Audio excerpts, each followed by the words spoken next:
একবার একজন গুরু তার শিষ্যদের পরীক্ষা নিচ্ছিলেন। উনি ওনার প্রত্যেক শিষ্যকে একটি করে পাখি দিয়ে বললেন সেই পাখির বলি দিতে হবে, কিন্তু এমন এক স্থানে যেখানে কেউ তাদের দেখতে পাচ্ছে না। প্রত্যেক শিষ্য নিজের যাত্রা শুরু করল।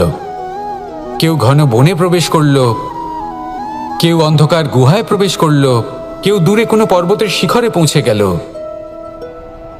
যে মুহূর্তে দেখলো তাদের কেউ দেখতে পাচ্ছে না, তারা সেই বলি দিতে চেষ্টা করল। যেই বলি দিতে গেল, সেই পাখি আলোর কিরণে পরিবর্তিত হলো এবং লুপ্ত হয়ে গেল। একজন শিষ্য ছিল যে আবার গুরুর কাছে ফিরে এলো। সে বলল, ক্ষমা করবেন গুরুদেব, কিন্তু আমি এমন কোনো স্থান পেলাম না যেখানে কেউ আমাকে দেখতে পাচ্ছে না। অন্য কেউ না দেখতে পেলেও আমি নিজে দেখতে পাচ্ছিলাম, আমার অন্তর্মন দেখতে পাচ্ছিল।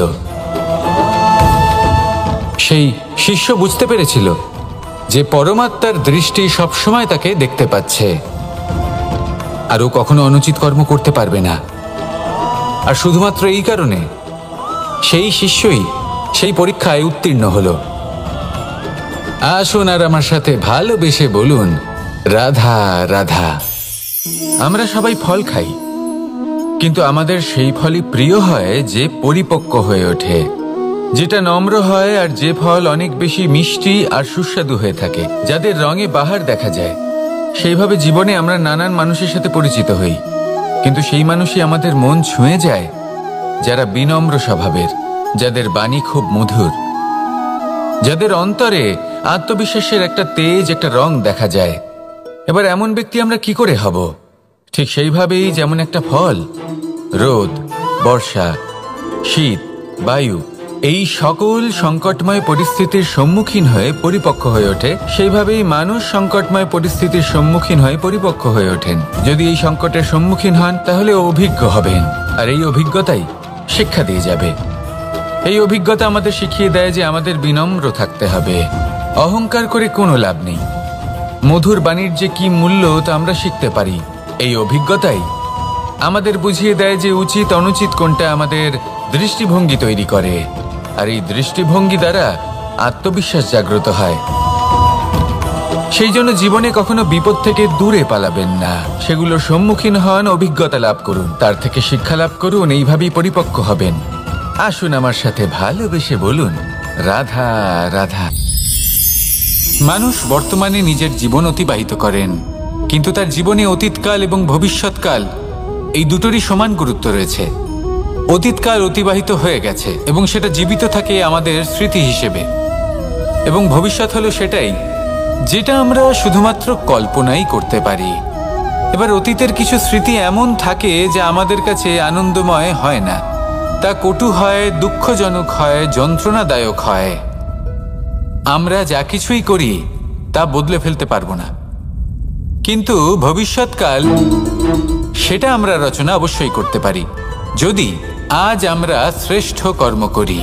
যদি আজকের এই দিনটা আমরা আনন্দের সাথে অতিবাহিত করি, সুখের সাথে অতিবাহিত করি, এক একটা মুহূর্ত আমরা আনন্দ এবং ভালোবাসার সাথে অতিবাহিত করি, আপনার আজকের এই কর্ম আপনার ভবিষ্যৎ নির্ধারণ করবে। আজ আপনি যেভাবে জীবন কাটাবেন তা ভবিষ্যতে গিয়ে অতীতকালে পরিণত হবে, আর তখন আপনি এমন স্মৃতি খুঁজে পাবেন যেখানে আপনি প্রত্যেকটি মুহূর্ত প্রেম এবং আনন্দের সাথে অতিবাহিত করেছেন, এবং সেই স্মৃতি মধুর হবে। তাহলে আজ শ্রেষ্ঠ এবং উচিত কর্ম করুন, আপনি নিশ্চিত রূপে একটি উজ্জ্বল, শুদ্ধ, পবিত্র এবং আনন্দময় ভবিষ্যৎ লাভ করবেন। আসুন আমার সাথে ভালোবেসে বলুন, রাধা রাধা।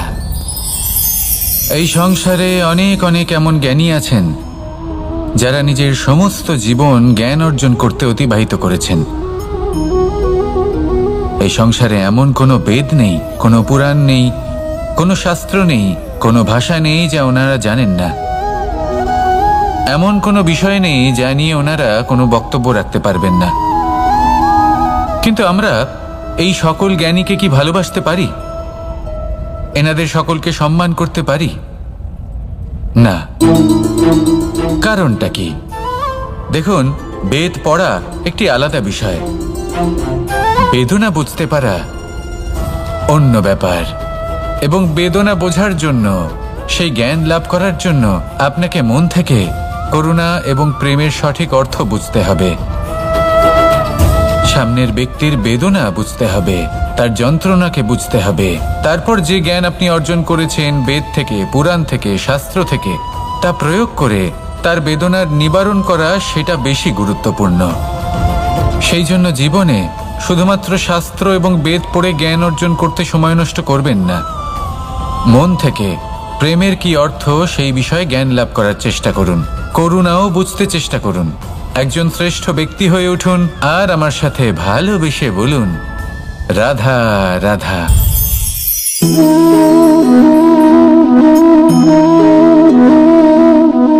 জল এই সংসারের সমস্ত প্রধান তত্ত্বের মধ্যে একটি।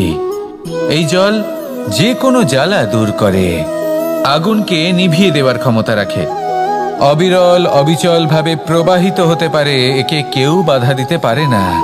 এর পথে বাধা সৃষ্টি করলে নিজের পথ নিজেই খুঁজে নেবে বা সে নিজেই নিজের পথ বানিয়ে নেবে, কিন্তু কখনো থামবে না। এই জল হলো মহান, আর এর একটা মহান গুণ আছে, এর নিজস্ব কোনো রং নেই। কিন্তু যখন মেঘ থেকে বৃষ্টিরূপে পৃথিবীতে ঝরে পড়ে, তখন সমস্ত সংসারকে রঙিন করে তোলে। যেখানে খরা হয়েছে সেখানে শ্যামল করে তোলে, যে স্থান শ্যামল সেখানে ভিন্ন ভিন্ন প্রকারের পুষ্প ফুটিয়ে তোলে। এই জল, এই জলের মতন আমাদের হতে হবে। ওর যেমন কোনো রং নেই, আমাদেরও যেন কোনো অহংকার না থাকে। শুধু কর্মের এই ধারাতে বইতে থাকুন, এই সংসারের মঙ্গল করতে থাকুন, শ্রেষ্ঠ কর্ম করতে থাকুন। এই সংসারকে এটা বলার কোনো প্রয়োজন নেই যে আপনি কে। আপনি যদি কর্ম করতে থাকেন, তাহলে এই সংসার নিজে থেকেই আপনার মূল্য জানতে পারবে। আর তখন এই মন প্রসন্ন হয়ে বলবে, রাধা রাধা। বড়ই অদ্ভুত ব্যাপার। একটি পাথরের প্রতিমা যখন মন্দিরে স্থাপিত হয়, তখন তা আমাদের কাছে ভগবান সম হয়ে দাঁড়ায়। কিন্তু যখন একজন জীবিত মানুষ মন্দিরে গিয়ে থাকেন, তখন তার শরীর, মন, আত্মা সেই সব পাথর সম হয়ে দাঁড়ায়। কিন্তু এমনটা আমি ঠিক কেন বললাম ভেবে দেখুন। মানুষ এটা চান যে কোনো পরিস্থিতি, যে কোনো স্থানেই তার বিজয় হোক, কিন্তু এখানে এসে সে পরাজিত হয়। এরকম ঠিক কেন হয়? সমস্ত খেলা হলো ভাবনা চিন্তার, বিচারধারার, দৃষ্টিভঙ্গির, উত্তরদায়িত্বের খেলা। পাষাণের এই প্রতিমা, তার একটি উত্তরদায়িত্ব আছে, আশা ধরে রাখার দায়িত্ব। সেই আশা জানিয়ে মানুষ মন্দিরে আসেন। তেমনি মানুষের একটি উত্তরদায়িত্ব আছে যেটা সে ভুলে যায়। আর সেই উত্তরদায়িত্ব হলো এটা, যে মন্দিরে যে ভগবানকে সে প্রসন্ন করতে যাচ্ছে, তাকে সে তখনই খুঁজে পাবে যখন পূর্ণরূপে সে সমর্পিত থাকবে। যদি মনে সমর্পণের ভাব না থাকে, তাহলে ভগবান কখনো প্রসন্ন হবেন না। নিজের উত্তরদায়িত্ব বোঝার বদলে মানুষ শুধু একটা অনুষ্ঠান পালন করেন। যেমন ফুলের একটা মালা অর্পণ করেন, আর সেই কারণেই তিনি পরাজিত হন।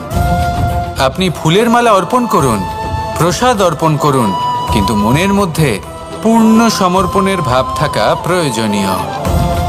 তবেই আপনি মন্দিরে গিয়েও প্রাণবন্ত হয়ে থাকতে পারবেন, তবেই ঈশ্বরকে প্রসন্ন করতে পারবেন। আসুন আমার সাথে ভালোবেসে বলুন, রাধা রাধা। এই প্রেম মানুষকে দিয়ে কি না করাতে পারে, বড় বড় কাজ করাতে পারে, বড় বড় বাধা পার করাতে পারে। চাইলে মরুভূমিতে কুয়ো খোঁড়াতে পারে, পর্বত পার করাতে পারে, প্রতিটা অসম্ভব কার্য সম্ভব করাতে পারে। কিন্তু যদি আমি এটা বলি যে প্রেম আপনাকে দিয়ে ছলনাও করাতে পারে, তাহলে কি আপনি তা ঠিক মনে করবেন? আপনার কি মনে হবে যে এরকম হতে পারে? অবশ্যই হতে পারে। যেমন আমি ছল করছি এই মুহূর্তে আমার রাধার জন্য, আমার প্রেমের জন্য। আমি রাধার সাথে অনন্ত প্রেম করি, নিঃস্বার্থভাবে প্রেম করি, কিন্তু তাও আমাকে একটা ঠকবাজ, স্বার্থপর, লোভী ব্যক্তি হতে হচ্ছে। এই ছলনা আমাকে করতে হচ্ছে আমার প্রেমের জন্য। এবারে আপনারা আমাকে বলবেন যে কেন কৃষ্ণ এসব করার কি দরকার? রাধার সাথে তুমি বিবাহ করে তুমি কি শান্তির নিঃশ্বাস নিতে পারো না? নিশ্চয়ই নিতে পারি। রাধার সাথে বিবাহ করে আমি ভীষণ সুখী হব, কিন্তু আমি এই কথাও জানি যে আমার রাধা সুখী হতে পারবে না। কারণ যদি এই বিবাহ হয়, তার মাতা পিতা তার পরিবারকে বর্ষণা ত্যাগ করতে হবে। রাধার মনের মধ্যে একটা গভীর ক্ষতের সৃষ্টি হবে। দুঃখ তাকে কুরে কুরে খাবে। ও এটা মনে করবে, এটা জানবে যে ওর জন্য ওর মাতা পিতাকে এত কষ্ট ভোগ করতে হচ্ছে। এবার রাধার কষ্টকে ভিত বানিয়ে কৃষ্ণ নিজের সুখের মহল কি করে তৈরি করতে পারে?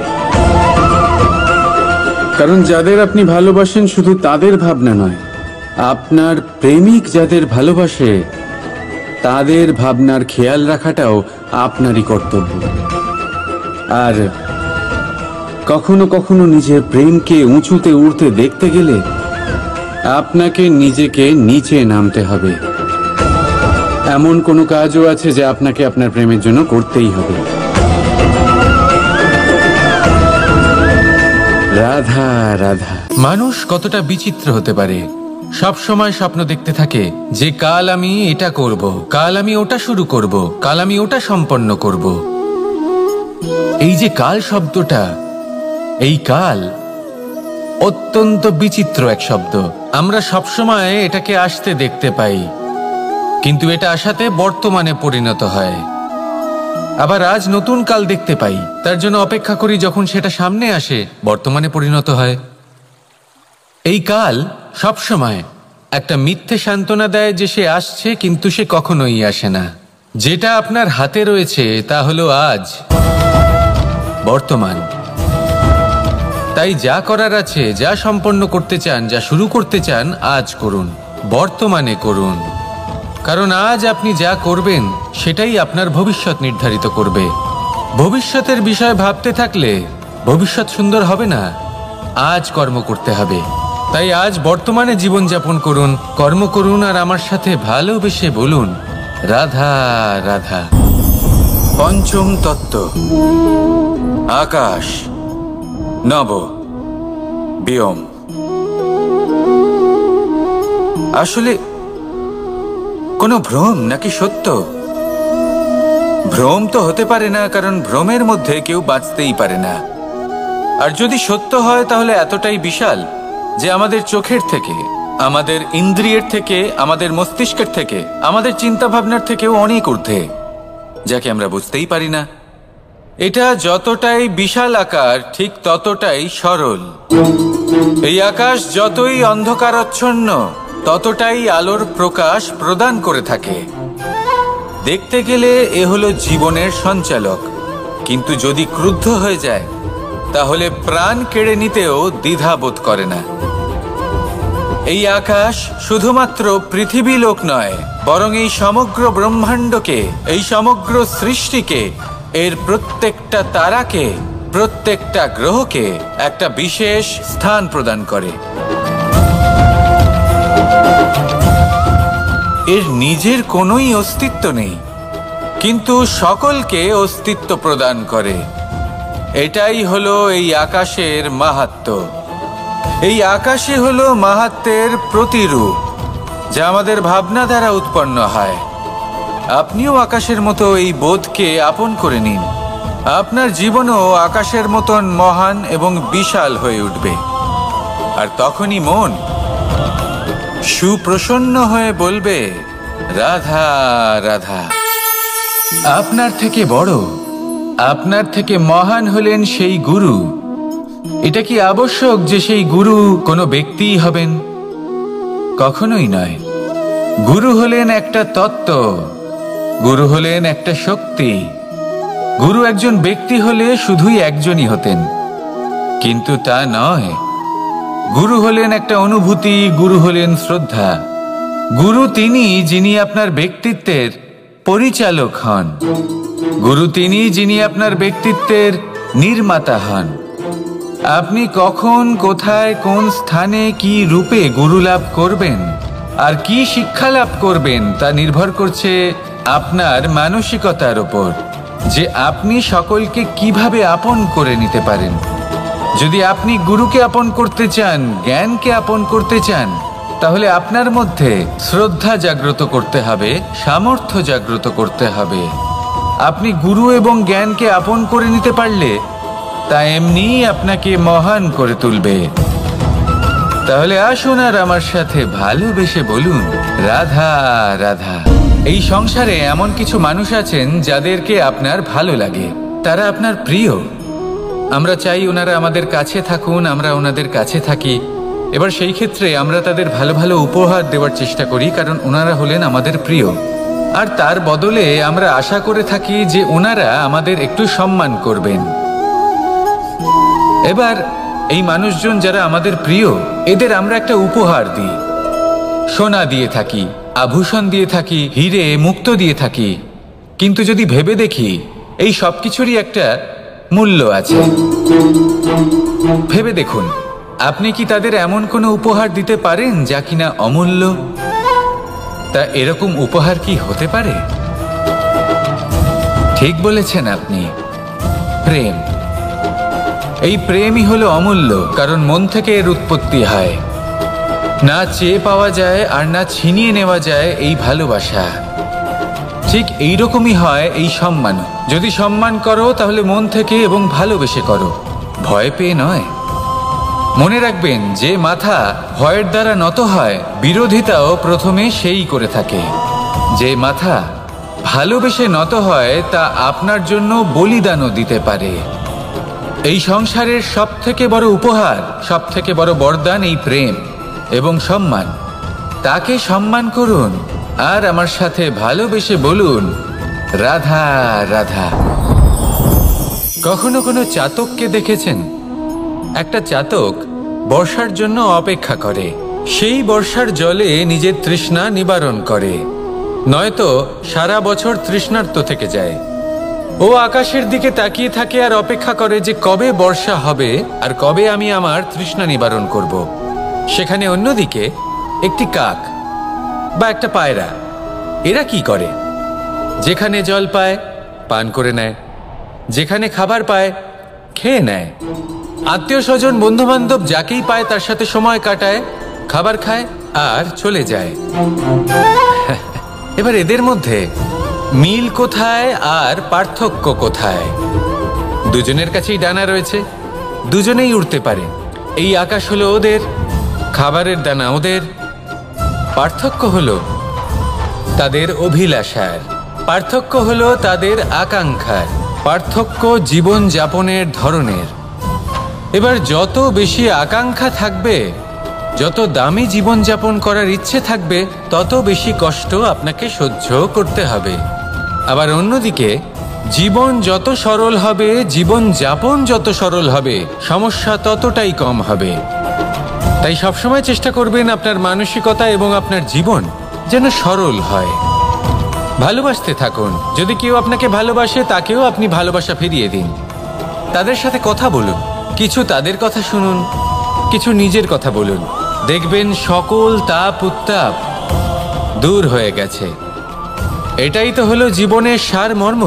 তাই প্রেমে থাকুন, ভালোবাসুন, আর ভালোবেসে আমার সাথে বলুন, রাধা রাধা। ক্ষমা একটা অত্যন্ত সুন্দর শব্দ, আমার খুব প্রিয় শব্দ। কিন্তু এই ক্ষমা কখন আর কিভাবে প্রয়োগ করতে হবে সেটা বোঝা প্রয়োজনীয়। এক, যদি আপনি কোনো অন্যায় করেন আর ক্ষমা না চান, ক্ষমা প্রার্থনা না করেন, ক্ষমা চাওয়া থেকে এড়িয়ে যান, তাহলে তাতে আপনারই ক্ষতি হবে। কিভাবে? ক্ষমা না চাইলে মনের মধ্যে অহংকার জাগ্রত হয়, আর অহংকার তো প্রকৃত অর্থে আমাদের ক্ষতিই করে। দুই, কেউ যদি অপরাধ করেন, আপনার থেকে ক্ষমা না চান, তাহলে তাকে ক্ষমা করবেন না। ক্ষমা হলো অত্যন্ত অমূল্য, আর না চাইতেই কাউকে ক্ষমা দান করা এটা উচিত নয়। তিন, যদি কেউ আপনার সাথে অনুচিত কিছু করেন, অপরাধ করেন, আর আপনার থেকে ক্ষমা চান, তাহলে তাকে ক্ষমা করে দিন। তাতে আপনার অন্তরের করুণাবোধ জাগ্রত হবে, প্রেম জাগ্রত হবে, আর তা আপনার জন্য শুভ হবে। 4, যদি আপনি নিজে কোনো অপরাধ করেন তাহলে অবশ্যই ক্ষমা চাইবেন।